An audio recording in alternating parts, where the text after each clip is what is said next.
안녕하세요. 저는 오름교회 강진교구 이미재 집사입니다. 저는 항상 열심히 살았으며 열심히 효과를 기대했는데 아무런 일도 속 시원히 만족되는 것이 없었습니다. 오히려 늘 문제 안에 살았습니다. 아이들이 어렸을 때 배우자의 술 문제로 이혼하게 되었습니다. 자녀들의 양육과 미래를 위해서 모든 것을 참고 최선을 다해 노력해서 다시 재결합했지만 끝나지 않는 술 문제와 더불어 다단계 사업까지 손을 대 다시 이혼하게 되었습니다. 도대체 뭐가 문제였을까요?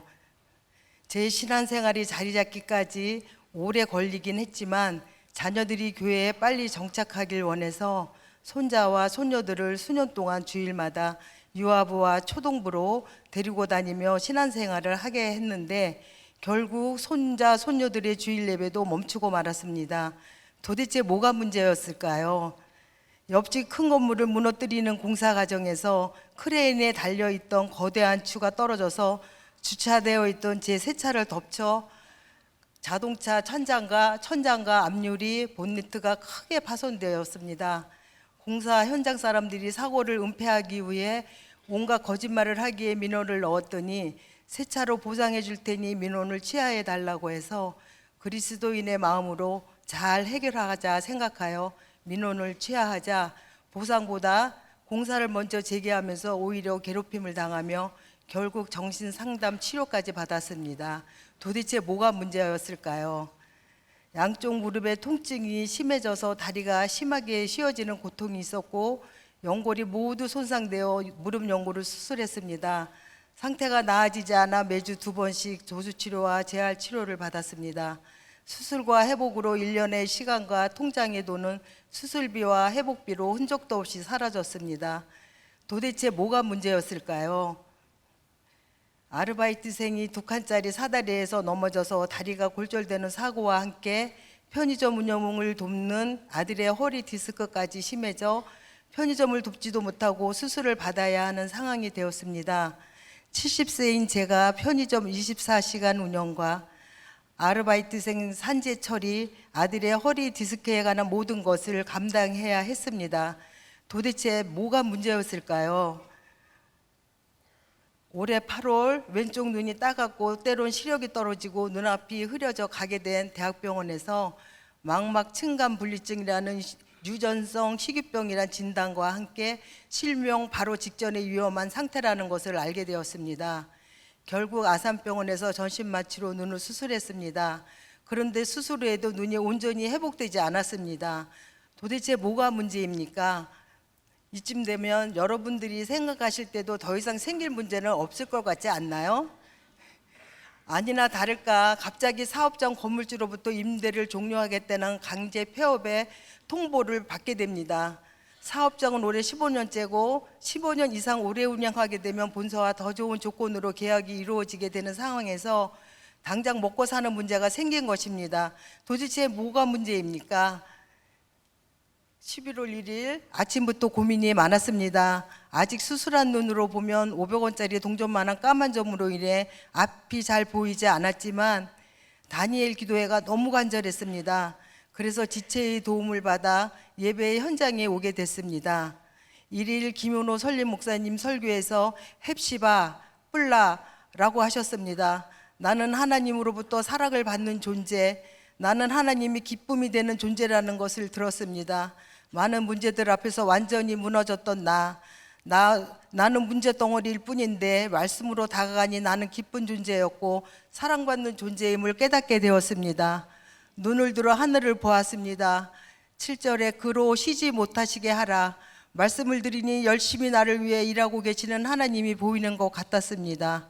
감사로 기도하는 눈을 뜬 순간 눈앞을 가리던 500원짜리 동전 크기의 커다란 까만 점이 사라져 있었습니다. 이것은 병원에서도 설명할 수 없는 기적과 같은 일이었습니다. 할렐루야. 나는 기쁜 존재, 사랑받는 존재이구나. 내 존재는 하나님을 기쁘게 하고 있구나. 하나님은 이런 나를 위해 일하고 계시는구나. 감사가 나왔습니다. 그리고 그날 또 한 통의 전화를 받게 됩니다. 저희 아들이 우연히 지나가다가 건물주 아드님을 마주치게 됐는데 저희 아들이 저의 간절함을 전하며 그 마음을 움직이게 하여서 계속 사업장을 유지해도 된다는 기쁜 소식이 들어왔어요. 도대체 이건 무슨 은혜일까요? 그때 나를 괴롭히던 과거를 생각해 보게 되었습니다. 남편은 없었지만 자녀들은 훌륭하게 자랐습니다. 그렇게 자녀들을 교회로 오게 하기 위해 간절히 기도했는데 며느리가 다른 교회에서 손자, 손녀를 데리고 가서 봉사까지 하고 있다는 것을 나중에서 알게 되었어요. 편의점 아르바이트생의 산재는 보험 처리가 되어 아무런 손해를 입지 않고 해결이 되었습니다. 자동차는 결국 보상을 받아 수리하게 되었습니다. 스스로 고통으로 도저히 걸을 수 없었을 것 같던 무릎으로 오늘까지 21일차 다니엘 기도회를 3년째 개근으로 나오게 되었습니다. 할렐루야. 성도 여러분, 혹시 저와 같은 아픔이 있으십니까? 제 눈에 까만 점을 없애주신 하나님, 변하지 않을 것 같았던 며느리를 교회로 보내주신 하나님, 편의점을 계속 운영하도록 도우신 하나님, 차를 보상받게 하신 하나님, 두 다리로 교회를 오게 하신 하나님께서 여전히 여러분들을 위해 쉬지 않고 일하고 계십니다. 도대체 뭐가 문제입니까 해서 이 모든 것이 하나님의 은혜입니다로 바뀌게 된 귀한 간증이 여러분들의 입술에서도 간증되어지길 간절히 소망합니다. 이번 다니엘 기도회를 통해 하나님이 일하시지 않았던 것이 아니라 일하시는 하나님을 보지 못하였던 가리워진 저의 영적인 시각이 문제였음을 깨닫게 하신 하나님을 찬양합니다. 이 모든 영광을 하나님께 올립니다. 감사합니다. 저는 기독교 대한성결교회 이천 올바른 교회 박천광 목사입니다. 올바른 교회는 2016년 9월 2일에 개척하여 올해로 8년이 되는 아주 작은 공동체입니다. 제가 간증하려고 하는 것은 저희 교회의 예배당 이전과 관련된 하나님의 일하심입니다. 개척교회에 대한 소명도 없던 저에게 하나님은 2주간 금식하며 기도할 때 마음 가운데 확신으로 가득 차게 하셨습니다.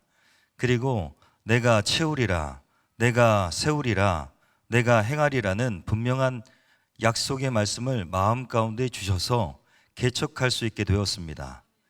개척 당시 이천시 남천로 9번지 상가 반지하에 예배당을 주셨습니다.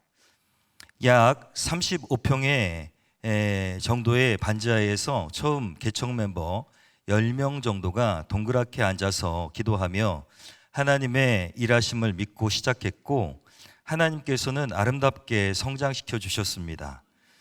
그러나 교회는 2020년에 코로나19를 만나면서 큰 위기를 맞이했습니다. 교회에서 신앙생활 하던 가정들이 하나둘씩 사라져갔습니다. 그러던 중 참석하고 있던 목회자 모임에서 다니엘 기도회 이야기를 들었습니다. 저는 화면으로 예배한다는 것이 마음에 걸렸지만 다니엘 기도회를 강력하게 추천해 주시는 목사님께서 많은 은혜를 누리고 계신다고 하기에 마음에 두게 되었고 그해 처음으로 다니엘 기도회를 시작하면서 받은 은혜가 컸습니다. 그럼에도 어려운 상황들이 계속되던 2021년 교회에 열심히 기도하시는 권사님들께서 저에게 건축에 대한 이야기를 꺼내셨습니다. 그러나 저에게 이것은 큰 부담이었습니다. 교회는 건물이 아니라 공동체라는 생각도 있었고 주님이 원하시는 건강한 공동체를 세우는 일에 집중하자고 말씀드렸습니다. 그러나 하나님은 그 이후에도 여러 사람과 상황을 통해 계속 같은 이야기를 듣게 하셨고 믿음도 없는 목사인 저는 마지못해 성도들에게 하나님의 뜻인 것 같으니 기도하자고 선포하게 되었습니다.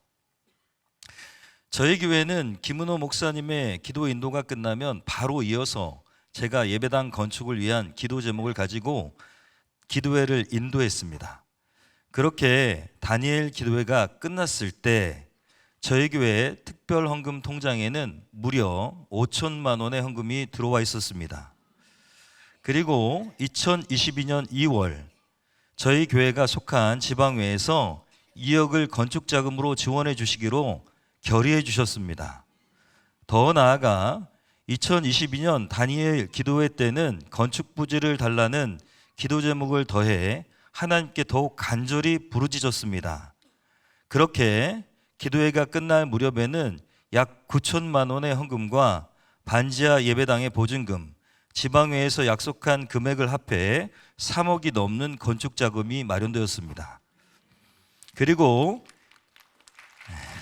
하나님께 영광받습니다. 그리고 2023년에 폐허처럼 변해 있는 건물이 있다는 이야기를 재정 집사님을 통해 듣게 되었습니다. 이천 도합리에 있는 교회 건물이었는데 그곳에서 10여 년 가까이 예배당을 지켜오신 부부를 뵙게 되었습니다. 4시간 가까이 살아오신 이야기를 같이 들으며 눈물을 흘리게 되었습니다. 예배당을 팔려고 하는 것이 아니라 증여하려고 하신다는 이야기를 듣게 되었습니다. 그리고 그 자리에서 저희 올바른 교회에 증여하고 싶다는 것이었습니다. 그런데 알아보니 그동안 예배당을 지키기 위해 가지고 있었던 교회 빚의 액수가 놀랍게도 저희 교회가 가지고 있던 건축 자금과 동일한 3억 2,500만 원이었습니다. 하나님의 섭리하심이라는 생각이 들었습니다. 그런데 잘 진행되는가 싶었던 이전 문제가 갑자기 난항을 겪게 됐습니다. 악한 영의 방해로 서로의 마음이 틀어지게 된 것입니다. 그런 어려운 분위기 속에 2023년 다니엘 기도회가 시작되었습니다. 저와 성도들은 건축 부지를 위해서 기도했습니다. 동시에 방치되어 있는 그 예배당 건물에 계시는 두 분의 목회자 부부를 불쌍히 여기는 마음을 달라고 우리의 마음을 바꾸어 기도했습니다. 기도회 가운데 스가랴 4장 7절 말씀을 성도님들이 동시에 응답으로 받게 되었습니다. 큰 산아 내가 무엇이냐 내가 스룹바벨 앞에서 평지가 되리라. 아멘. 이렇게 2023년 다니엘 기도회를 마친 후 다른 건축 부지를 구입하기 전에 마지막으로 두 분을 찾아갔습니다.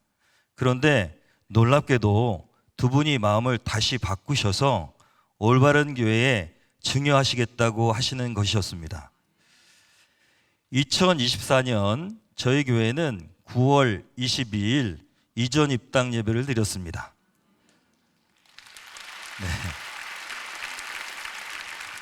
그리고 오늘까지 다니엘 기도회를 이전한 아름다운 예배당에서 하나님께 감사함으로 드리고 있습니다. 아멘.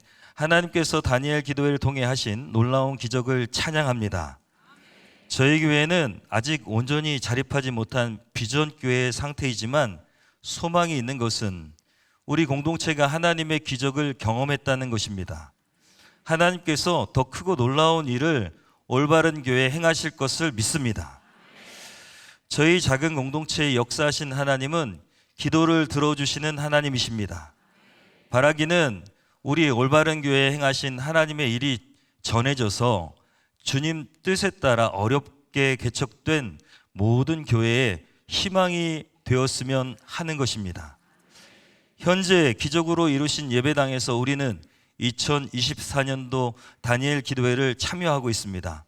모든 것이 꿈만 같습니다. 다니엘 기도회에 참여하게 하시고 놀라운 기적을 행하신 하나님을 높여드리고 찬양합니다. 할렐루야. 안녕하세요. 저는 인천 소래포구에 있는 함께하는 교회를 섬기는 강보윤 사모입니다. 저희 교회는 개척한 지 11년 되었고 저희 가정에는 하나님이 주신 소중한 사남매, 아들 3명과 막내 딸이 있습니다. 저희 교회는 2020년부터 다니엘 기도회에 참여하여 은혜를 받고 있습니다. 저는 사모이자 또 사남매 엄마로서 유아실에서 아이들과 함께 다니엘 기도회를 참석하고 있기에 예배당에서 이렇게 말씀을 듣고 기도하는 성도님들이 부럽기도 했습니다. 그러던 중 저희 남편 목사님께서 2022년부터는 주일학교 아이들도 어린이 다니엘 기도회를 하는 게 어때요? 라고 말하는 것입니다. 안 그래도 유아실에서 말씀도 제대로 못 들어 아쉬운데 이제 어린이 다니엘 기도회까지 하라니. 주일학교 15명 내외 출석에 와도 우리 애들밖에 없을 텐데 나는 언제 은혜 받지? 그런 불평과 어려움이 제 마음 안에 올라왔습니다. 그렇게 등 떠밀려 2022년부터 어린이 다니엘 기도회를 시작했고, 그래, 이왕이면 열심히 모여보자 라는 마음으로 어린이 다니엘 기도회와 완주 메달을 광고하며 우리 사남매뿐 아니라 주일학교 아이들이 모이길 기대하며 열심히 섬겼습니다. 그리고 올해도 어김없이 교사들에게 어린이 다니엘 기도회를 섬겨주시기를 부탁드리며 주일학교 예배 때 광고를 하는데 저희 큰아들이 어린이 다니엘 기도회 없던 때로 돌아가고 싶다. 저희 셋째 아들은 나 작년에 입병 나서 힘들었어. 그 와중에 저희 둘째 아들이 힘들어도 해야 할걸? 이라고 말하는 것이었습니다. 광고하는 그 순간에 너무 당황스럽고 민망해서 얼굴이 빨개지고 성급히 광고를 마쳤습니다. 그렇게 1일차가 시작되고 퇴근하고 오신 선생님과 저희 사남매 1학년 여자친구 이렇게 모여 예배를 드리는데 저희 애들이 서로 장난치고 놀고 싶어하고 힘들다 언제 끝나? 라고 말하는데 선생님께는 너무 죄송하고 아이들을 보는데 제 마음이 너무나 불편했습니다. 예배를 마치고 하나님 저 너무 속상해요. 애들이 자꾸 힘들다고 불평하니 속상하고 힘들어요. 선생님들 보기도 너무 민망해요. 그냥 애들은 유아실에서 놀라고 하고 저는 작년 다니엘 기도에 참석하면 안 될까요? 라고 기도를 하는데 그때 하나님께서 어린이 다니엘 기도회를 기대하라 라는 마음을 강하게 주셨습니다. 그러자 제 마음에 평안과 감사가 밀려왔습니다. 그러한 기도의 응답을 받고 나니 나는 언제 은혜 받나, 언제 제대로 말씀은 들어보나 라는 아쉬움과 불평이 사라지고 저에게 맡겨진 어린이 다니엘 기도회를 섬기는 일에 더 집중할 수 있게 되었습니다. 그러나 제 결단함과 동시에 사단도 결단을 한 것일까요? 4일차 저녁날 저희 셋째 아들이 머리를 탁자에 부딪히는 바람에 피가 많이 흘린 것입니다. 급히 응급실로 향했고 검사 결과 큰 이상은 없었습니다. 다친 상처를 치료하고 돌아오는데 마음속에 다니엘 기도회를 향한 더 큰 기대감과 더불어 여전히 기도하고 계시는 교회 성도님들께 감사한 마음이 들기 시작했습니다. 그리고 대망의 9일째가 되었습니다. 어린이 다니엘 기도회가 마쳤음에도 불구하고 한 아이가 주체할 수 없을 정도로 펑펑 울며 기도의 자리를 떠나지 못하는 것입니다. 그 아이는 바로 초등학교 4학년 저희 큰아들이었습니다. 엄마, 나 예수님 만났어. 내 죄 때문에 예수님이 죽으신 거 이제 진짜 믿어져. 나 확실히 만났어. 너무 죄송해. 늘 큐티책에 예수님 진짜 만나고 싶어요. 이번 다니엘 기도의 기도 제목도 예수님 진짜 만나고 싶어요 였던 큰아들이었는데 그저 한없이 감사했습니다. 아멘. 그날 이후 아이가 엄마 나 이제 말씀이 재밌어 라며 말씀의 반응까지 보이기 시작했습니다. 또 예배 중 떠드는 동생들에게는 조용히 하라고 권면하기도 하고 기도할 때 어려워하는 동생들의 손을 잡고 함께 기도해 주는 것이었습니다. 주일학교 선생님이 가온아 예수님 만나니까 어때? 라고 물으셨는데 저희 큰아들 대답이 전에는 친구들한테 예수님 전해서 거절당하면 더 전도하기 싫었는데 이제는 그 친구들에게 끝까지 예수님 전하고 싶어요 라고 답했다고 합니다. 하나님께서 이 아이를 일평생 전도자로 쓰시고 복음을 들은 아이의 친구들이 주님을 영접하게 될 것을 소망하며 믿습니다.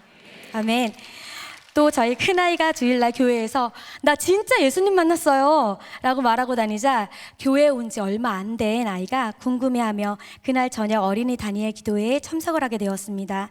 아이가 온 것이 감사한데 또 한편으론 2시간 동안 얘가 잘 버틸까 걱정이 드는데 순간 하나님이 보내셨으니 하나님이 하신다 라는 마음의 확신과 평안이 찾아왔습니다. 이날 어린이 다니엘 기도회 강사가 유승현 목사님으로 너무나 쉽고 재밌게 말씀을 전해주시기도 했지만 처음 참석한 낯선 아이가 집중하며 듣는 모습을 보니 하나님의 일하심을 선명하게 느낄 수 있었습니다. 또 기도회 시간에는 아이들끼리 함께 손을 잡고 기도했고 예배를 마치고도 너 처음인데 너무 잘했어 새 친구에게 박수를 쳐주는 아이들을 보며 우리가 모여 예배한 이곳에 하나님의 나라가 임했음을 느낄 수 있었습니다. 아멘. 첫날 중심 응답대로 하나님은 우리에게 신실하게 아이들에게 역사하셨고 불평 많은 저를 바꿔주셨고 동역자인 우리 선생님들과 함께 해주셨습니다. 네, 이런 귀한 은혜의 자리를 만들어주신 우리 어린이 다니엘 기도회 모든 관계자분들께 정말 진심으로 너무나 감사드립니다. 네. 그리고 무엇보다 모든 참여교회에서 저희처럼 어린이 다니엘 기도회를 꼭 하셨으면 좋겠습니다. 우리의 다음 세대들이 말씀으로 거듭날 수 있는 둘도 없는 기회입니다. 이 모든 영광을 하나님께 돌립니다. 감사합니다. 안녕하세요. 저는 상길교회 금미학교 예비초등 7살 기욤이 강지은이에요.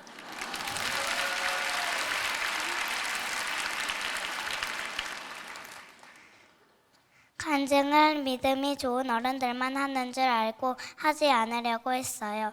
그런데 작년에 한 오빠가 어른들 다니엘 기도회에서 간증한 것을 보고 저도 용기를 내어 간증하고픈 마음이 생겼어요. 이제 간증을 시작해 볼게요.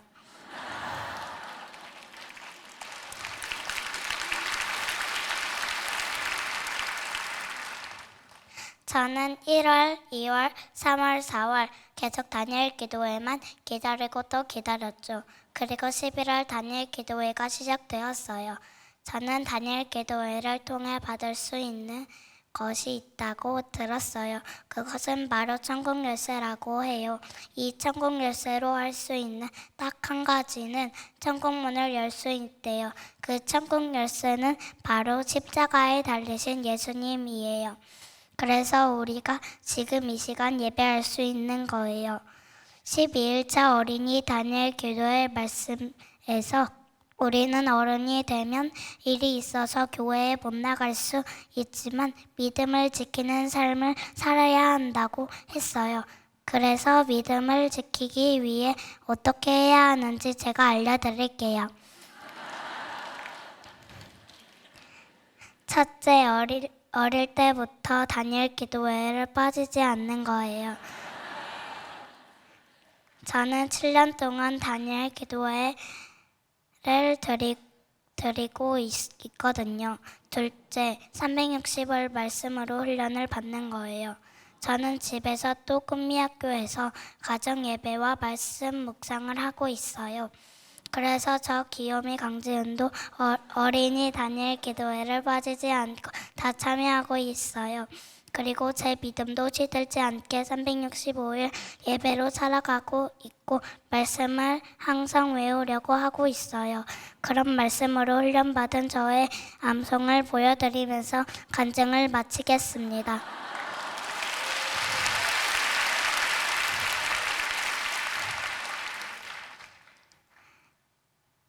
아들을 낳으리니 이름을 예수라 하라. 이는 그가 자기 백성을 그들의 죄에서 구원할 자이심이라. 보라, 처녀가 잉태하여 아들을 낳으리니 그의 이름을 임마누엘이라 하리라 하셨으니 이를 번역한즉 하나님이 우리와 함께 계시다 함이라. 심령이 가난한 자는 복이 있나니 천국이 그들의 것임이요. 애통하는 자는 복이 있나니 그들이 위로를 받을 것임이요. 온유한 자는 복이 있나니 그들이 땅을 기업으로 받을 것임이요. 이같이 너희 빛이 사람 앞에 비치게 하여 그들로 너희 착한 행실을 보고 하늘에 계신 너희 아버지께 영광을 돌리게 하라. 나는 너희에게 이르노니 너희 원수를 사랑하며 너희를 박해하는 자를 위하여 기도하라. 이같이 한즉 하늘에 계신 너희 아버지의 아들이 되리니 이는 하나님이 그 애를 악인과 선인에게 비추시며 비를 의로운 자와 불의한 자에게 내려주심이라. 너는 구제할 때 오른손이 하는 것을 왼손이 모르게 하여 내 구제함을 은밀하게 하라. 은밀한 중에 보시는 너의 아버지께서 갚으시리라. 아멘.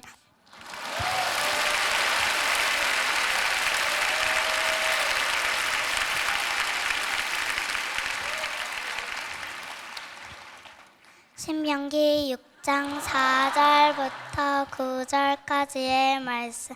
이스라엘아 들으라. 우리 하나님 여호와는 오직 유일한 여호와이시니 너는 마음을 다하고 뜻을 다하고 힘을 다하여 내 하나님 여호와를 사랑하라. 오늘 내가 내게 명하는 이 말씀을 너는 마음에 새기고 내 자녀에게 부지런히 가르치며 집에 앉았을 때든지 길을 갈 때든지 누워 있을 때든지 일어날 때든지 이 말씀을 강론할 것이며 너는 또 그것을 내 손목에 매어 기호를 삼으며 내 미간에 붙여 표로 삼고 또 내 집 문설주와 바깥문에 기록할지니라. 신명기 6장 4절부터 9절까지의 말씀. 아멘.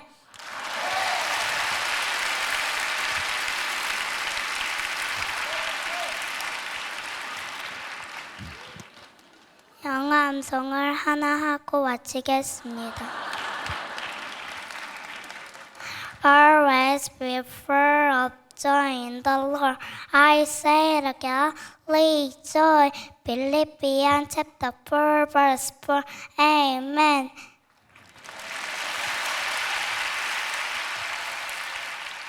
여러분 축복하고 사랑합니다. 지금까지 기요미 강지은이었습니다. 감사합니다.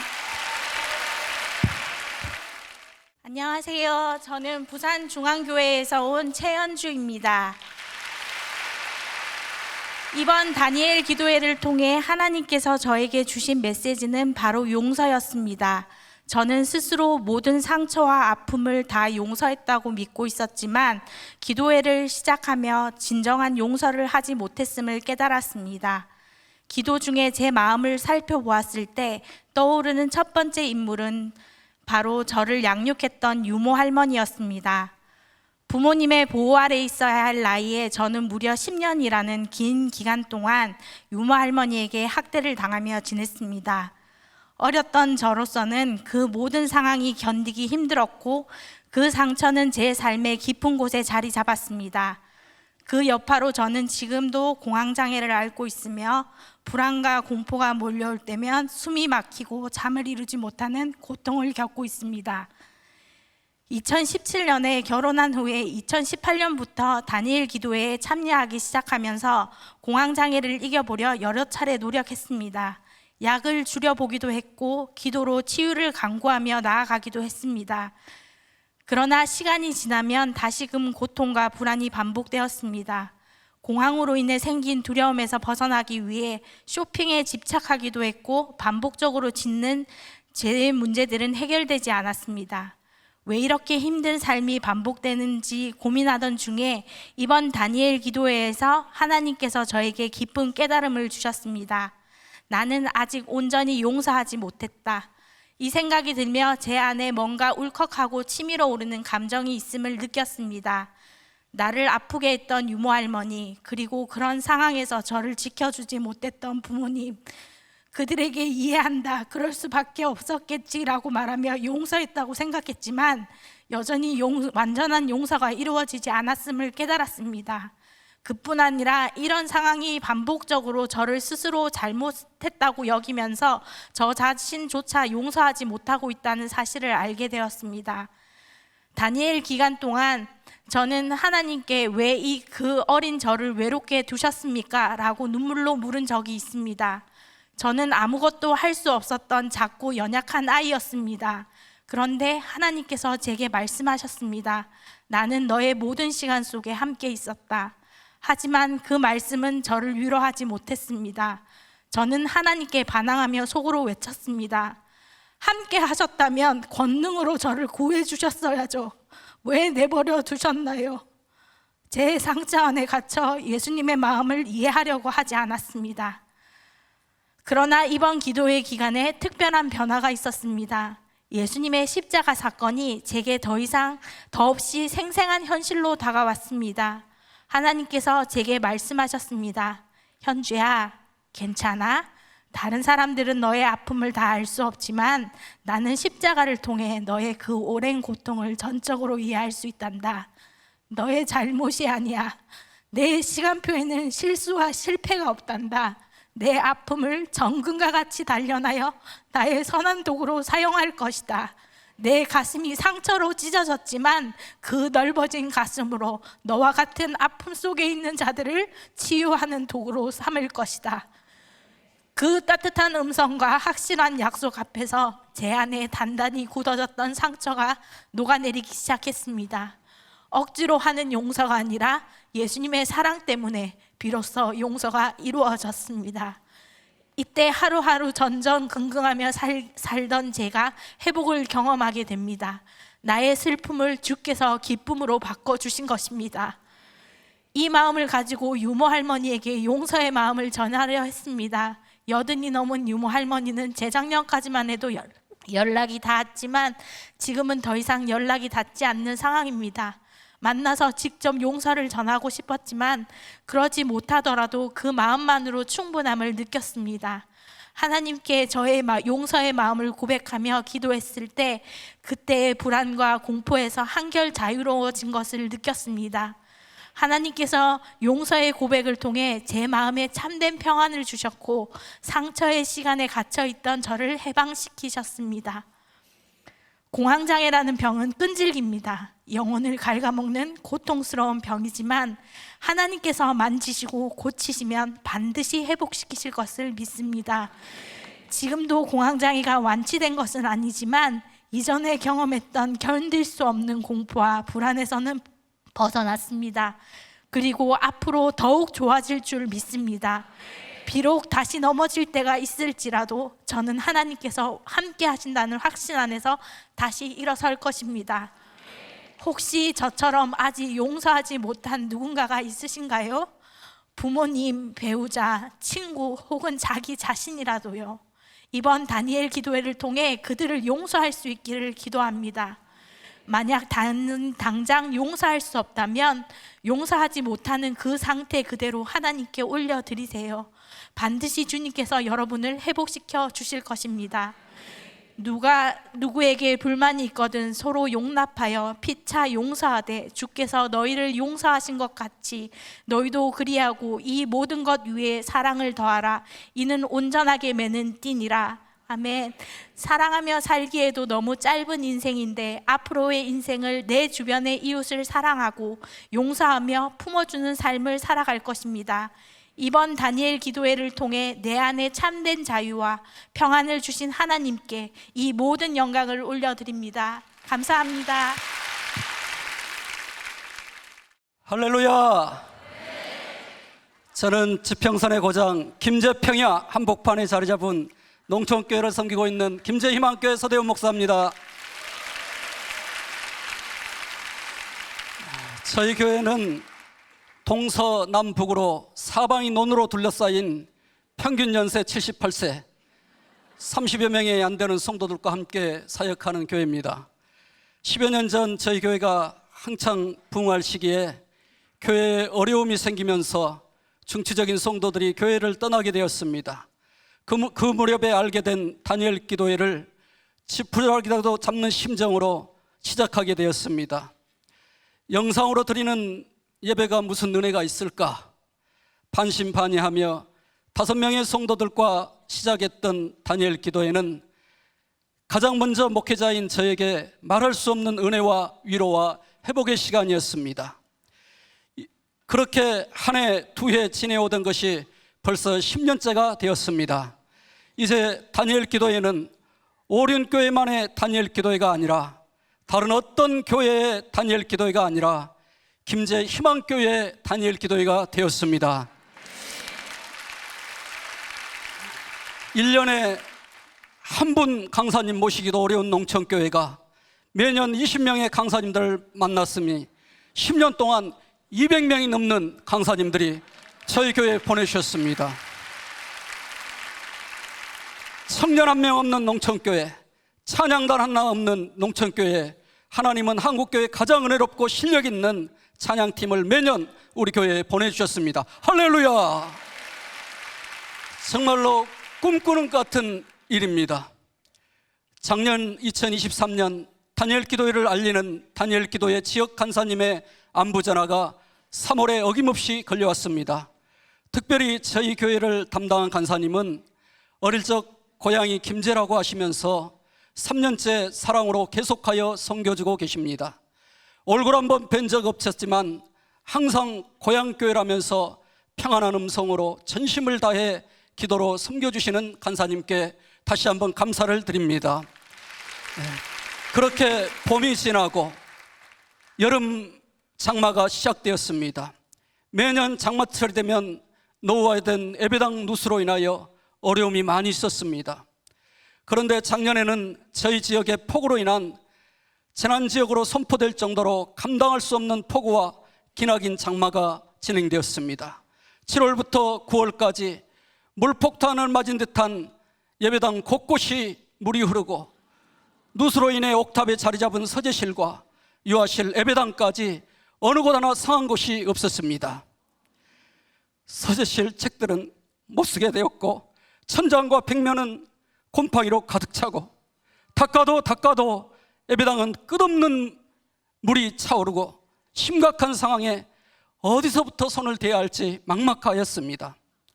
지치고 낙심이 되어 포기하고 있을 때에 다니엘 기도의 중보팀이 생각이 났습니다.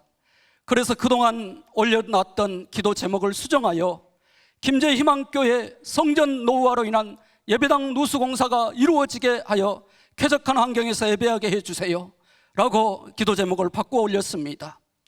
그때 놀라운 것은 기도 제목을 수정하여 올린 지 얼마 되지 않았는데 담당 간사님으로부터 전화가 왔습니다.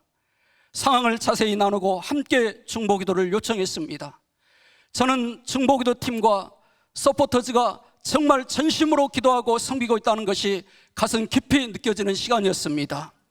저희 교회 긴급기도 제목이 중보기도 팀뿐만 아니라 본부에까지 알려지게 되고 본부를 섬기는 분들이 상황을 파악하기 위해 친히 급히 답사와 주셨습니다. 후에 알게 된 것은 저희 교회 담당 간사님께서 새벽마다 기도하면서 마치 불의한 재판장 앞에 애원하는 여인의 심정으로 김제 희망교회 좀 도와주세요, 고향교회 좀 도와주세요 간청했다는 말을 듣게 되었습니다. 기도하지 않으면 무능한 내가 일하지만 기도하면 하나님이 일하십니다. 다니엘 기도에 이 구호와 같은 말씀처럼 기도할 때 하나님이 일하기 시작하셨습니다. 그렇게 저희 교회는 특별 수혜 지원 대상 교회로 선정이 되었고 10여 년 동안 기도했던 성전 보수 공사를 시작할 수 있도록 응답해 주셨습니다. 뿐만 아니라 하나님은 우리가 구하는 것보다 생각하는 것보다 넘치도록 역사해 주셨습니다.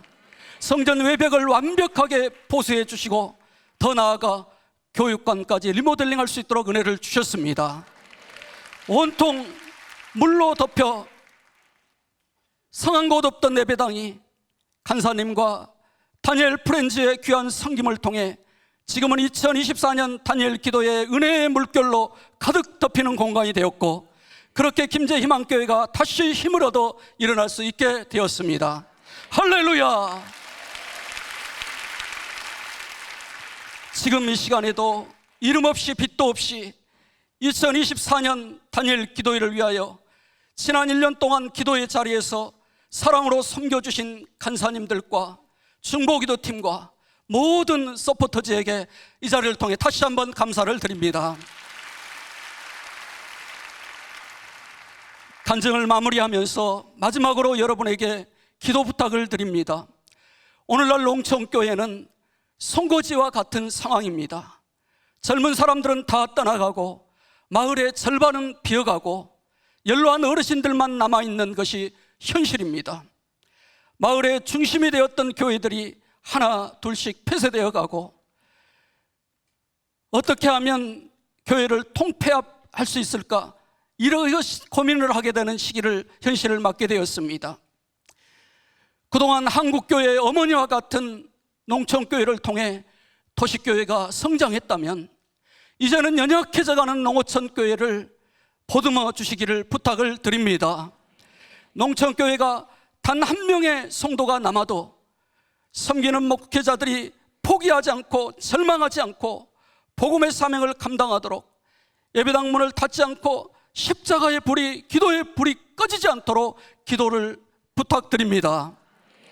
무엇보다도 다니엘 기도회를 통해 수많은 농촌 교회의 목회자들과 성도들이 힘을 얻고 영적으로 살아나고 있음에 감사를 드립니다. 더불어 연약하고 부족한 저희들을 죽게 대하듯 전심으로 섬겨주신 모든 다니엘 기도회 지역 간사님들께 이 자리를 빌어 감사 인사를 드립니다. 여러분의 수고를 우리 주님이 알고 계십니다. 모든 영광 우리 주님께 올려드립니다. 감사합니다. 안녕하세요. 오른교회 이재진 집사입니다.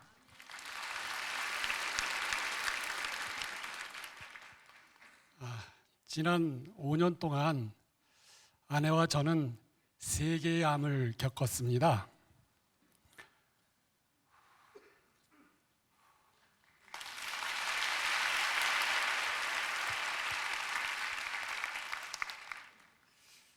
팬데믹을 몇 달 앞둔 2019년 11월 27일 단세가 끝나고 아내가 폐암 수술을 했습니다.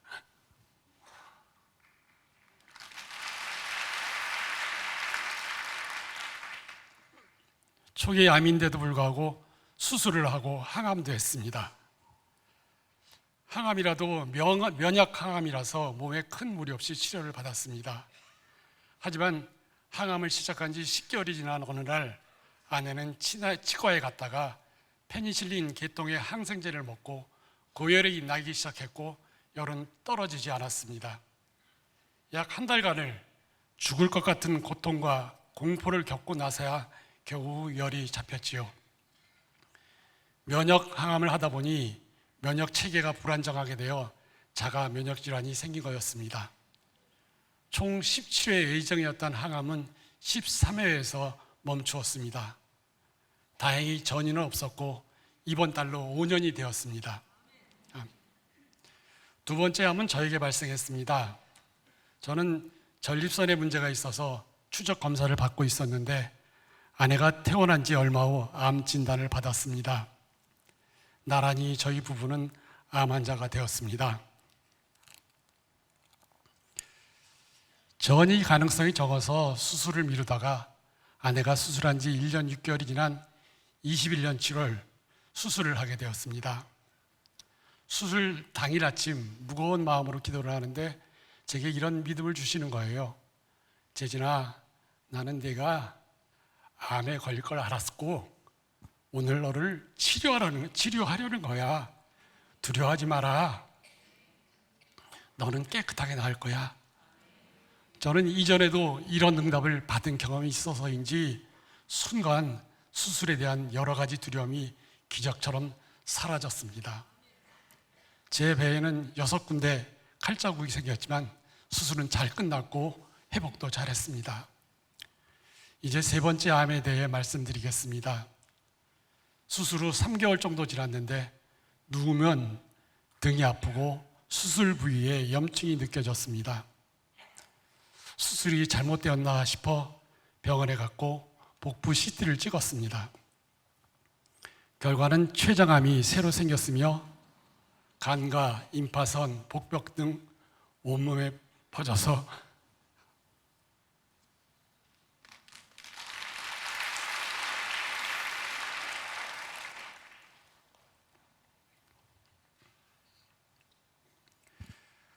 말기 암이라는 것이죠.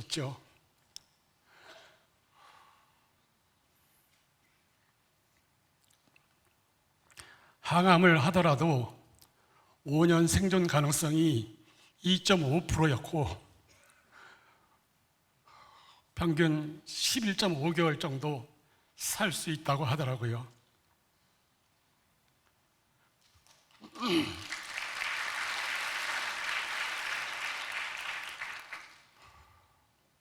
두 번의 암을 겪으면서 죽음까지는 생각하지 않았습니다만 이번에는 죽음을 준비하는 상황이었습니다.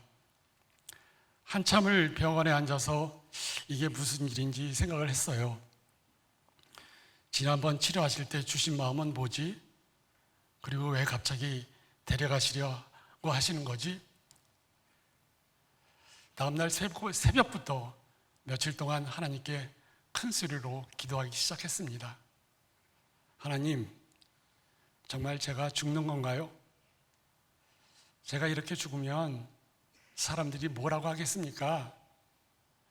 정말 제 아내와 아이들을 남편과 아비 없이 살게 하시려는 건가요? 아무 선한 일 하나 제대로 못하고 살았는데 제 인생이 너무 허무하지 않습니까? 하나님은 하지만 응답도 없이 폭설과 한파를 보내셔서 새벽 기도를 멈추게 하셨습니다. 저는 2022년 1월 24일부터 풀피리녹스라는 항암제로 치료를 시작했습니다. 2주 간격으로 2박 3일간 약이 들어갑니다. 약은 독해서 첫 번째 항암에 머리가 빠졌고 힘이 빠져 다리를 끌고 다녀야 했습니다. 4회를 끝내고 검사를 해보니 췌장과 간에 있는 암의 크기가 줄었고 복벽에 있는 것들은 사라졌고 암의 활동성을 보여주는 종양 표지는 뚝 떨어졌습니다. 놀라웠습니다. 하나님이 치료를 해주시는구나 하는 믿음이 생겼고 마음이 기적처럼 평안해졌습니다. 치료가 진행될수록 암은 계속 세력을 잃어갔고 크기는 줄어들었습니다. 2023년 새해를 맞으면서 저는 아내에게 이런 말을 했어요. 22년은 내 인생에서 가장 행복한 해였던 것 같은데 당신은 어땠어? 좀 오버 같지요? 아내도 나쁘지 않았다고 하더라고요. 병도 병이지만 그 과정에서 경험한 하나님의 동행과 위로가 정말 컸기 때문입니다. 23년 2월에 양성자 치료를 받았습니다. 치료 후 췌장에 보이는 암은 다 없어졌고 간에 있는 암도 죽었다고 하더라고요.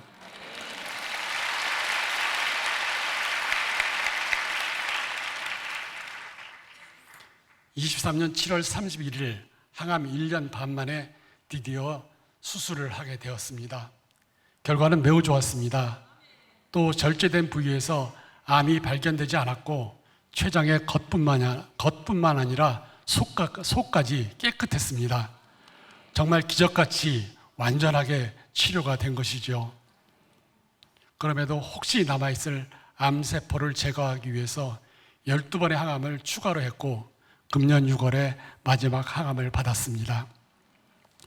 저는 5년간 3가지 암을 치료받으면서 아버지로서의 그 하나님을 경험했습니다. 말기 췌장암에도 불구하고 죽음에 대한 두려움이나 고통 없이 평안하게 치료를 받았습니다. 또 36회의 항암과 2번의 수술로 3개의 장기를 잃었음에도 몸이나 마음이 무너지지 않았고 집중력이나 운동 능력이 오히려 좋아졌습니다. 사람들은 제게 어떻게 치료를 받았냐고 물어보십니다. 어떤 사람은 의사를 잘 만났고 요즘 약이 좋아져서라고 말합니다. 아닙니다. 약은 100명 중 2.5명의 환자만 살립니다. 제 고백은 제가 특별하거나 저의 의가 아니라 첫째로 저의 치료를 미리 준비하신 하나님의 은혜라고 말씀드리고 싶습니다.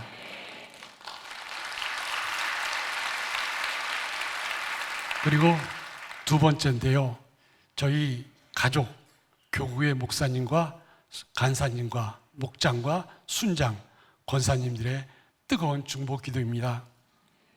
또 저를 위해 이 다니엘 기도회 준비 기도회부터 기도 제목을 내놓고 다니엘 기도회 21일 동안 함께 간절히 기도해 주신 모든 분들의 기도 응답이라 생각합니다.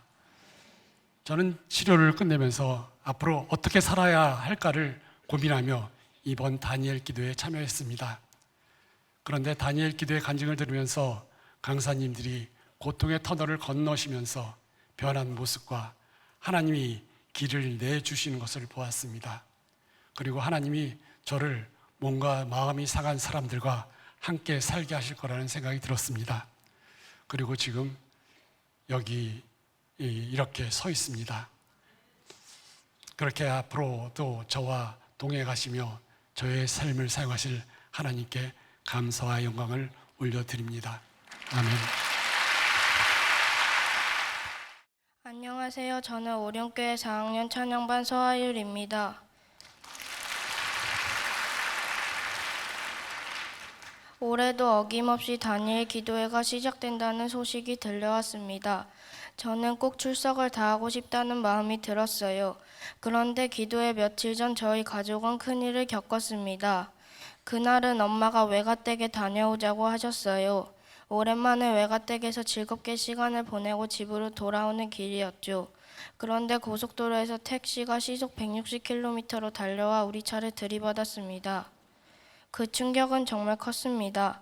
차가 흔들릴 때 저는 지진이 난 줄 알았어요. 차가 멈춘 뒤에는 이상한 냄새가 나고 엄마는 빨리 피하라고 하셨습니다. 동생을 꼭 안고 있었지만 온몸이 떨렸어요. 아빠를 보니 얼굴에 피가 나고 있었고요. 곧 소방차, 경찰차, 구급차가 왔습니다.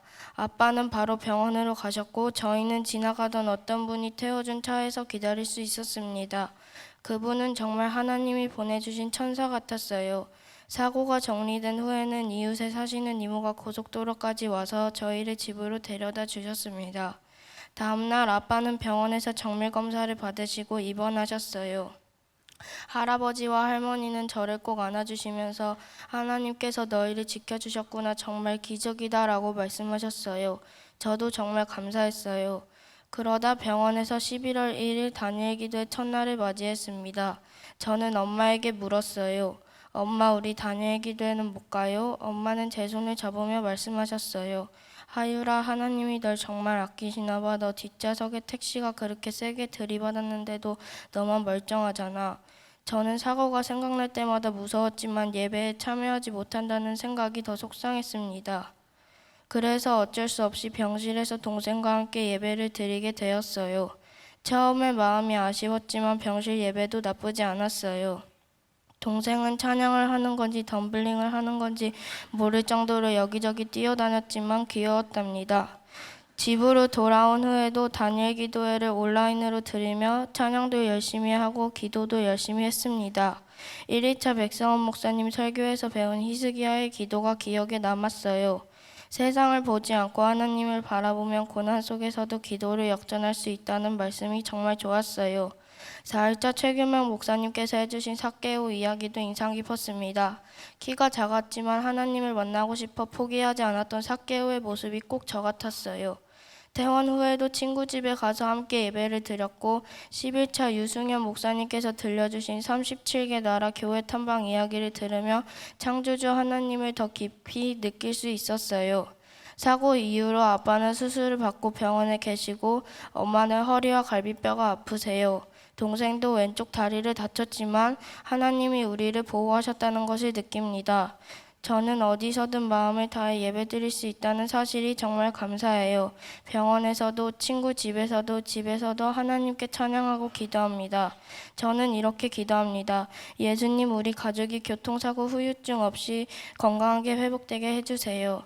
그리고 아빠가 예수님과 깊이 사귀고 외가댁 식구들도 모두 예수님을 믿게 해주세요. 누가 우리를 그리스도의 사랑에서 끊으리요, 이 말씀처럼 아무리 힘든 일이 있어도 하나님의 사랑은 절대 끊어지지 않음을 믿습니다. 제 예배를 받아주신 하나님을 사랑하고 찬양합니다. 감사합니다.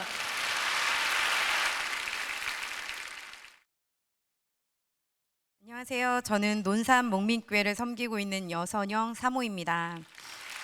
네. 저희 가정은 결혼하자마자 허니문 베이비가 찾아왔습니다.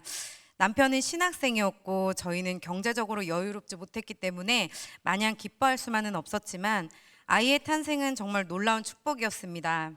특히 믿지 않았던 친정엄마께서 저를 대신해 아이를 돌보기 위해 자연스럽게 교회에 출석하시면서 하나님을 경험하게 되셨습니다.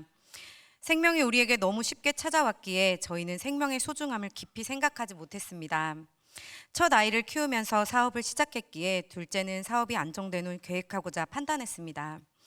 그러나 몇 년간 기도하며 임신을 준비했음에도 아기가 생기지 않았고 저희는 난임이라는 단어와 마주하게 되었습니다. 병원에서는 남편의 건강 문제로 인해 첫째 아이의 탄생이 정말 기적이었다고 말하며 인공수정을 권유했습니다. 인공수정을 모두 시도했지만 실패로 끝났고 시험관 시술까지 고려하는 상황이 되었습니다. 인간적인 방법을 택한 것에 대한 죄책감은 저를 더욱 짓눌렀고 임신을 포기하며 제 마음은 방어적 태도로 굳어졌습니다. 그러나 이것이 교만이었음을 훗날 하나님께서 깨닫게 하셨습니다.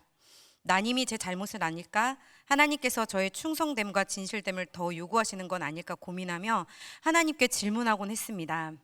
그러던 중 성경에서 세례 요한의 어머니 엘리사벳의 이야기를 읽으며 하나님의 큰 위로를 받았습니다. 엘리사벳과 남편 사가랴는 자녀를 간절히 원했지만 기도는 원하는 방식으로 응답되지 않았고 사람들의 조롱도 받았습니다. 그러나 그들은 하나님의 계명과 규례에 충실했습니다. 결국 하나님의 때에 아들을 얻는 축복을 받았고 이 모든 과정은 하나님의 놀라운 계획 속에 있었습니다. 이를 통해 하나님께서는 우리의 생각보다 크신 분이며 우리를 정금같이 사용하시려는 뜻이 있음을 깨달았습니다. 이러한 깨달음과 위로 가운데 다니엘 기도에 참여한 시간은 제게 정말 특별했습니다. 저희 교회는 6년 전부터 다니엘 기도에 참여하고 있습니다. 저는 매년 태의 문이 열리기를 간절히 기도했습니다. 하나님께서 이런 기도에 응답해 주셔서 작년 다니엘 기도회가 끝나고 2달 후인 1월에 둘째 딸을 출산하게 되었습니다. 12년 동안 닫혀있던 태의 문이 열린 것입니다. 저의 간증은 여기에서 끝나지 않았습니다. 저희 가정에서 끝나지 않았고 2023년 다니엘 기도회 첫날 김은호 목사님께서 큰 산아 무엇이냐 평지가 되리라 라는 말씀을 선포하셨습니다. 목사님은 이름을 넣어 기도하며 선포하라고 하셨고 태의 문이 열리지 않는 가정을 위해 기도하라고 말씀하셨습니다. 그날 저희는 7년 동안 생명을 기다리던 한 집사님 가정을 위해 눈물로 간절히 기도했습니다. 큰 산아 평지가 되리라 태의 문이 열릴지어다. 놀랍게도 하나님께서는 그 선포를 이루셨습니다. 2024년 3월 이 집사님 가정에 새 생명을 허락하셨고 지난 11월 15일 건강한 아들 강현이가 태어났습니다. 다니엘 기도회를 통해 온 성도가 하나 되게 기도하며 기적과 응답을 경험하게 하시는 하나님을 찬양합니다. 이 아이의 탄생은 하나님의 놀라운 간증이 되었고 함께 기도했던 모든 성도들에게도 큰 기쁨이 되었습니다. 제 간증은 여기에서 끝이 아닙니다. 23년 다니엘 기도의 간증자였던 10명의 자녀를 두신 사모님의 이야기를 들으며 저는 자녀를 계획하는 것 자체가 교만임을 깨닫게 되었습니다. 자녀는 하나님께서 주시는 상급이자 기업이라는 사실을 마음에 새기게 되었습니다. 둘째 아이를 키우며 12살 차이가 나는 언니와 동생이 함께 지낸 날들을 상상하며 동생이 외롭지 않았으면 좋겠다고 생각했습니다. 그리고 그 작은 소망조차 하나님께서 들으시고 응답하셨습니다. 시편 139편 2절의 말씀처럼 주께서 내가 앉고 일어섬을 아시고 멀리서도 내 생각을 밝게 아시오며 하나님께서는 제 생각을 아셨습니다. 2024년 8월 저희 가정에 셋째 아들을 선물로 주셨습니다. 지금 제 뱃속에는 4개월 된 아기가 있습니다. 41살의 나이에 자연임신으로 태어난 아이는 5에서 10%라는 세상의 확률을 뛰어넘는 하나님의 은혜였습니다. 하나님께서는 세상의 수치와 한계를 초월하시는 분임을 다시 한번 보여주셨습니다. 기도는 결코 헛되지 않음을 깨닫습니다. 김은호 목사님께서 말씀하셨듯 하나님이 쉬지 못하게 하는 것은 우리가 기도하기를 쉬지 않는 것입니다. 기도를 멈추지 않고 하나님만 바라보며 나아갈 때 나님이라는 큰 산이 출산의 평지가 되는 역사를 이루셨습니다. 이 간증이 여전히 힘들고 고통받는 분들에게 소망이 되기를 바랍니다. 다니엘 기도회를 통해 생육하고 번성하며 충만케 하시는 하나님의 축복이 흘러가기를 간절히 기도합니다. 생명을 주관하시고 기도에 응답하시는 하나님을 찬양하며 감사와 모든 영광을 올려드립니다. 안녕하세요. 오른교회 강혜성 집사입니다. 2023년 12월 말 저희 가정에 어려운 일이 찾아왔습니다. 힘든 시간에도 불구하고 역전의 은혜를 주신 하나님을 찬양하며 저희에게 주신 은혜를 나누고자 합니다. 작년부터 자주 피곤해하던 둘째 언니의 신장에 약 9cm의 암이 발견됐습니다. 갑작스런 인생의 빨간불이 켜지면서 저희 온 가족은 사탄이 주는 악한 생각들로 걱정, 불안, 근심, 두려움에 빠졌습니다. 할머니로부터 믿음을 이어온 저희 가족은 하나님께서 반드시 고치시고 이를 통해 영광을 받으실 거라 믿고 서로 격려하며 기도했습니다. 진단 결과는 생각보다 심각했습니다. 사기로 넘어가는 암세포가 대정맥을 타고 심장 부근까지 전이되었고 폐에도 전이가 보인다는 청천벽력 같은 소견을 들었습니다. 더욱이 심장을 잠시 멈추고 혈전을 제거해야 하는 위험한 수술이라는 소리에 마음이 많이 무너졌습니다. 당장은 수술이 불가능하여 항암 치료부터 시작하게 되었습니다. 언니의 소식에 저는 긍정적인 말로 격려했지만 사실은 가슴으로 많이 울었습니다. 그런 저에게 주님은 사도행전 3장 6절의 말씀을 주셨습니다. 은과 금은 내게 없거니와 내게 있는 것을 내게 주노니 나사렛 예수의 이름으로 일어나 걸으라. 다 이해할 수 없었으나 저는 이 말씀을 붙들고 언니에게도 이 말씀을 전해주며 교회의 중보팀과 함께 기도를 시작했습니다. 그렇게 언니의 항암 치료가 시작되었습니다. 3개월간의 총 6회 치료를 마친 후 놀라운 결과를 듣게 되었습니다. 혈액을 타고 올라온 암세포들이 더 이상 진행되지 않았고 신장암의 크기도 줄었다는 소식입니다. 6월 4일 수술을 목표로 암 크기를 더 줄여보자며 6회 항암 치료 일정이 다시 시작되었습니다. 수술을 기다리며 항암 치료에 전념하려 하자 예상치 못한 변수가 발생했습니다. 의료 대란으로 2주 간격의 치료 일정에 차질이 생기고 의료진 부족으로 수술 일정이 지연될 가능성이 있다는 것이었습니다. 마음속엔 불안과 초조의 감정이 밀려왔습니다. 또다시 중보기도를 요청하였고 기도의 힘으로 한 번의 지연 없이 일정대로 치료를 이어갈 수 있었습니다. 어려울 때마다 기도 응답의 기쁨을 경험한 저와 가족은 지역이 달라 몸은 멀리 떨어져 있지만 아버지의 권면으로 매일 아침 7시 30분에 한 마음으로 함께 기도하기로 결단하였습니다. 그 시간을 통해 저희 가족은 더욱 친밀해지고 서로를 더욱 사랑하며 격려할 수 있었습니다. 언니의 아픔이 저희에게는 큰 고통이었지만 그 시간 가운데 하나님은 저희가 서로를 돌보고 사랑하는 방법을 가르쳐 주셨습니다. 하나님의 은혜로 언니는 예정된 6월 4일 수술을 받았습니다. 비뇨기과, 흉부외과, 간담체 외과가 협진하는 대수술은 예상보다 긴 시간 진행되었습니다. 수술이 지연되자 긴급으로 중보기도 요청을 드렸고 많은 분들이 언니를 위해 기도해 주셨습니다. 수술 후 회복이 더뎌 힘들어 할 때에도 언니를 위해 기도해 주시는 분들의 계심에 큰 힘을 얻고 점차 건강을 회복하게 되었습니다. 언니는 다른 교회를 섬기고 있지만 언니를 위해 많은 분들이 투병 시작부터 기도로 동행해 주고 계심을 듣고 있었습니다. 힘든 순간을 넘길 때마다 기도해 주시는 분들에게 늘 감사하다는 마음을 전했고 저희는 중보자들을 만날 때마다 하나님께서 하셨습니다 라는 말을 하게 되었습니다.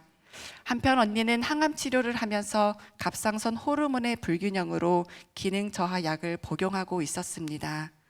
병원에선 아마 평생 먹어야 된다고 했습니다. 그런데 하나님께서 갑상선 호르몬 수치도 정상으로 돌아오게 해주셔서 더 이상 약 복용을 안 해도 된다고 했습니다. 할렐루야! 이렇게 좋은 소식이 있음에도 저희는 한 가지 염려가 있었습니다. 앞으로도 항암 치료를 이어가야 하는데 곧 보험 면책 기간 만료를 앞두고 있었습니다. 한 번의 치료마다 수백만 원의 치료비가 발생해 치료 주기를 늘려야 할지 고민을 했습니다. 그런데 다니엘 기도의 12일차 기도 중 정기 검진을 가서 의사로부터 놀라운 소식을 듣게 되었습니다. 치료를 중단해도 된다는 소식이었습니다.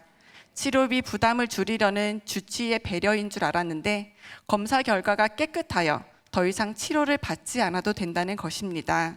곧 12월에 정밀 CT를 찍은 후 최종 판단을 하기로 했지만 이미 고쳐진 줄로 믿습니다. 아멘! 하나님께서는 정말 우리의 생각을 뛰어넘어 우리의 기도에 응답하시는 전지전능하신 분이십니다. 하나님은 15일차 김요비 목사님을 통해 다시 한번 저에게 말씀을 주셨습니다. 일어나 걸으라. 이제 앞으로도 이 말씀을 붙들고 기도하려 합니다. 사실 모태신앙인 저와 언니는 이 일을 통해 얻은 최고의 축복이 있습니다. 신앙의 방황을 끝내고 살아계신 하나님 아버지께 더욱 가까이 가고 싶은 소원이 생겼습니다. 그리고 이 고난을 그리고 저희는 하나님의 하실 일을 기대하기 시작했습니다. 이 고난을 통해 문제가 아니라 하나님을 바라보도록 하셨고 중보 기도의 능력을 경험하게 하셨습니다. 그리고 다니엘 기도회 내내 저희 마음을 울릴 말씀, 지극히 작은 자에게 하는 일이 곧 주님께 하는 일이다 라는 도전처럼 이 기도의 빚을 낮은 자를 섬기며 주와 동행하며 살아가려 합니다. 하나님 말씀엔 힘이 있습니다. 그 말씀은 살아 역사하십니다.